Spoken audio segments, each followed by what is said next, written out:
Hi, this is Vivian Vande Velde. Welcome to Thanksgiving dinner at Sybil's house in chapter 36 of Alison Who Went Away. A reminder that this story was written and published in 2001, and so some of the references will strike you as being out of date. Three grandmothers and two grandfathers show up for Thanksgiving dinner at our house.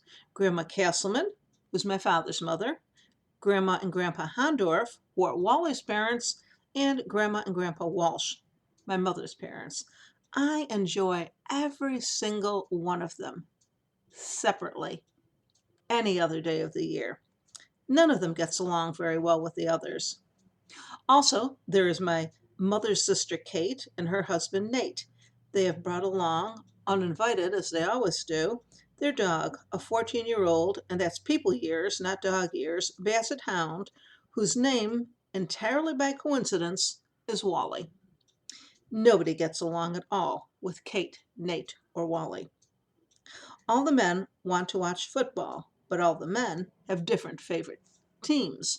All the women want to help in the kitchen, but Mom likes to keep her kitchen to herself. Wally, the dog, not the stepfather, hangs around the kitchen, constantly underfoot, hoping for scraps. Little does he know that my mother hates dogs, and his only chance to get anything from her would be to trip her while she's carrying something.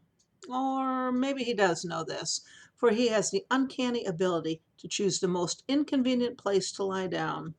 Kate and Nate always feed him from the table, which makes Mom crazy because they'll reach down and hand feed him, then use those same hands to pass the corn or to break the bread apart. Once Wally has eaten all that nice, rich food, he lies down in the middle of the living room floor, blocking the TV, and passes gas.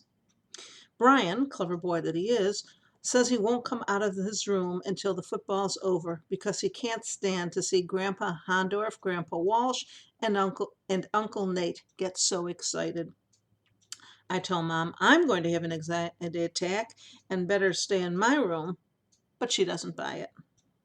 Mom asks me to keep my grandmothers entertained in the living room, but they're certain that my mother needs their help and just won't admit it.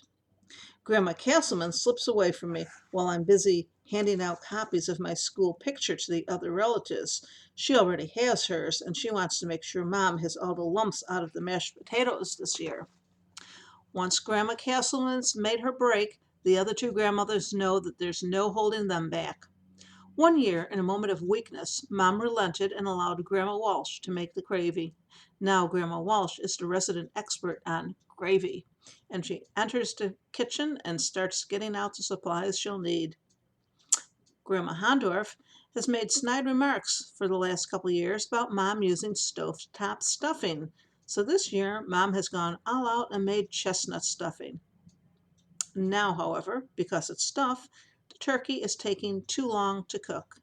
Grandma Hondorf goes into the kitchen to turn on the oven light and watch the turkey bake.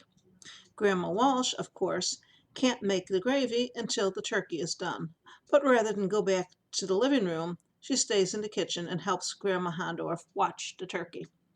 Meanwhile, the corn and potatoes are just sitting there, getting mushy. Mom takes the turkey out of the oven and pokes the breast with a knife. She's obviously done this a couple times already because the turkey has other knife scorings, like it's a tough guy turkey that's been in street fights. I think it's ready, Mom says. We don't want it to get dry. If it isn't done, we can zap the slices in the microwave. Grandma Hondorf doesn't like microwave ovens. She considers them new technology and isn't convinced that they really cook food. She starts telling about her neighbor Rose, who was sent to the hospital from eating improperly prepared turkey at her brother in law's house. And then she got bed sores from careless nurses' aides and had to stay until they cleared up, during which time she caught Legionnaire's disease from the air conditioning system. And then she died, all from microwaved poultry. Mom sticks the turkey back in the oven. Kate doesn't cook. She and Nate eat all their meals out except breakfast, so she has no advice for my mother. She just hangs around the kitchen, nibbling from the dishes, passing goodies down to Wally, the dog, not the stepfather. Last week, Wally, the stepfather, not the dog, said to my mother, "Why do you always subject yourself to this? Why don't we make reservations at a restaurant and eat out? Let somebody else have the aggravation of cooking and cleaning up." But Mom says Alison might call since it's Thanksgiving, so she won't leave the house. Finally, everybody agrees the turkey is done. Both Grandpa Hondorf and Grandpa Walsh consider themselves masters at the art of carving a turkey. To keep feelings from being bruised, we don't allow either one of them to carve. Wally carves. And good as he is with a saw and a piece of wood, he isn't nearly so proficient with an electric knife and a turkey. This is the one thing Grandpa Hondorf and Grandpa Walsh agree on. We sit down to eat just as the football game goes into overtime. Brian comes down from his room only after Grandma Castleman bribes him with $5. The grandfathers and Uncle Nate refuse to sit in the dining room, but stand in the hallway, holding their plates so they can see the TV. The turkey, as Mom predicted, is dry. The mashed potatoes, as Grandma Castleman prepared them, are runny. The gravy Grandma Walsh made is cold. The stuffing Grandma Hondorf insisted on has obnoxious hard bits of chestnut, on which Kate bites down and loses a filling. Watching the game from the hallway, Nate accidentally drops a gravy-soaked biscuit. Wally, the dog, who's supposedly here because he's too old and infirm to be left alone at home, dashes across the room faster than any of the quarterbacks could have made it, toenails skittering on the floor, and wolfs down the entire biscuit without chewing. A moment later, just as the football game ends and Grandpa Hondorf says, "Ha!" and Grandpa Walsh pounds his fist on the kitchen counter and Nate shouts, "Idiots!" Wally upchucks. Mom jumps to her feet, accidentally tugging on the tablecloth so that the candle tips over, spilling hot wax on the pumpkin bread.